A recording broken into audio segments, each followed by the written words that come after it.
બતકનો શિકાર કરનારા મહાકાય અજગરનું મહામહેનતે રેસ્ક્યુ।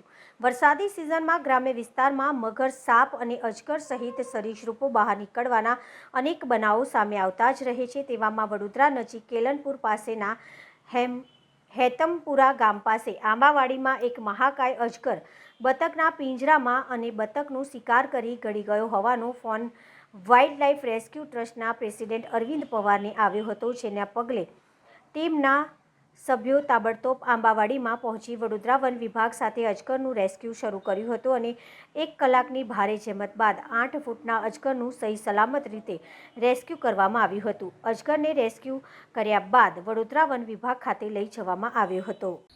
आज रोज हमारी संस्था wild life rescue trust helpline number पर हेतमपुरा से प्रतापसिंह वाघेला फोन आयो હતો કે અમારે ત્યાં એક આંગણવાડી આવેલી છે। આ આંગણવાડીની અંદર આંબાવાડીની અંદર એક મોટો અજગર આવી ગયો છે, જે બતકનું રહેઠાણ ખરું એની અંદર આવી ગયો છે અને એને એક બતક ગળી ગયો છે। આ કોલ મળતા તરત અમારી સંસ્થાના કાર્યકર ત્યાં પહોંચ્યા હતા વડોદરા વન વિભાગને લઈને। ત્યાં જોતા એક 8 ફૂટનો અજગર જે બતક ગળીને બેઠો હતો, જેને સહી સલામતી રીતે રેસ્ક્યુ કરીને વડોદરા વન વિભાગને સોંપવામાં આવેલ છે।